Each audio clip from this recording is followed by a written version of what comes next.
Every year end, kailangan natin mag-compute ng annualized withholding tax, 13th month pay, at mag-prepare ng mga annual reports. And for this video, ituturo ko sa inyo step by step how to compute annualized withholding tax.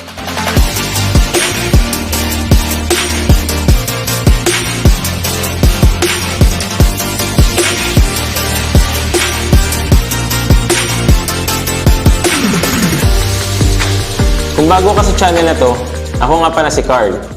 Kung luma ka na, ako pa rin si Carl. So, paano nga ba mag-compute ng annualized withholding tax? First, ay prepare akong sample data ng isang employee na na-hire last February 2021.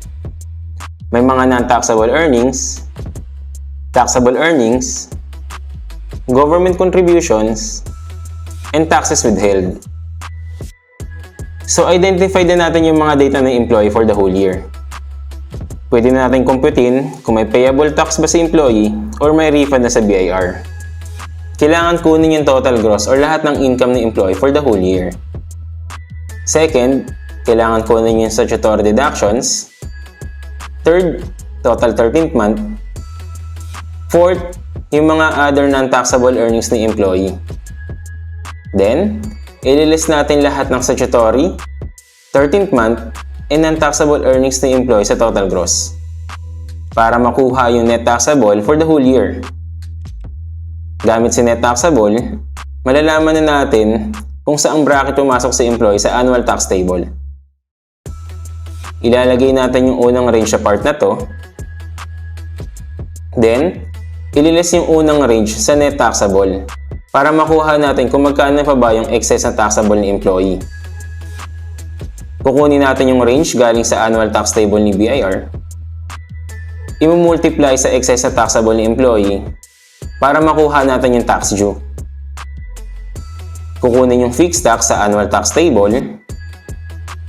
Then, i-add sa tax due para malaman natin kung magkano pa ba talaga dapat yung total withholding tax na employee for the whole year.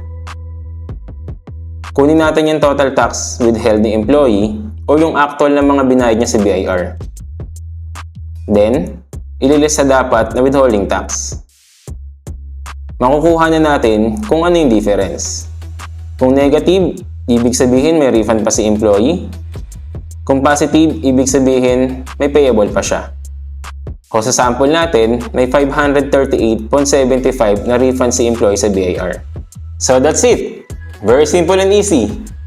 Sana may natutunan tayo. And kung kailangan nyo na itong template na ginamit ko, just read the description below.